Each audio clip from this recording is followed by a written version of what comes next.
Elle s'apprête à sortir, au mois de juin, un nouvel épisode du livre CD Panique chez les sorcières. À cette occasion, Marlène Jobert s'est donc prêtée au jeu de l'interview auprès du magazine Paris Match, paru ce jeudi 4 avril. Un long entretien où elle a abordé de multiples sujets. Elle a ainsi parlé de ses filles, mais aussi du temps qui passe et du léger lifting qu'elle a fait lorsqu'elle avait la quarantaine.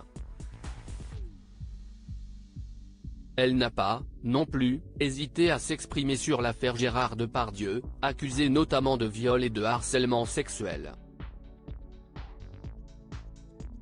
J'ai connu Gérard Depardieu pour son premier grand rôle au cinéma dans Pas si méchant que ça de Claude Goretta, et il n'a jamais eu le moindre geste déplacé vis-à-vis de qui que ce soit durant le tournage, a indiqué la tante d'Elsa Launeghini, avant d'ajouter, est-ce la disparition de son fils, Guillaume, décédé en 2008, note de la rédaction, qui l'aurait transformé et détruit à ce point? Je ne sais pas.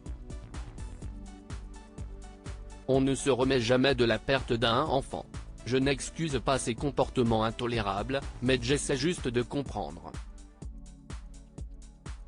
Marlène Jobert a ensuite livré le fond de sa pensée concernant la prise de parole des femmes actuelles. Faut-il se prononcer sans essayer d'en savoir un peu plus sur ceux que l'on condamne? On a tendance à juger et à dénoncer trop vite, et parfois pour se mettre en valeur, a-t-elle confié.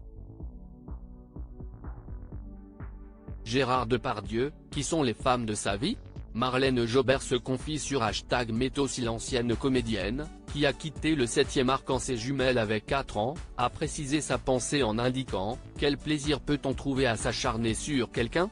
Il y a dans cette époque un plaisir de la haine qui m'effraie et m'attriste terriblement ». Elle a aussi tenu à dire que #Metto est incontestablement une grande avancée.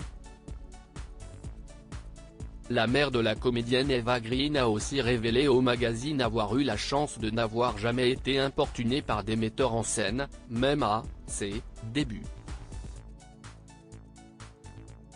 Si sa réflexion sur la prise de parole des femmes peut un peu détonner, celle qui est donc désormais autrice de conte a tenu à être très claire concernant les victimes. J'imagine sans peine la rancœur sourde qui ronge les victimes et brise leur vie.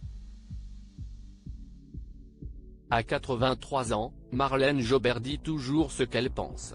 Article écrit avec la collaboration de 6 médias Crédit Photo, Cédric Perrin.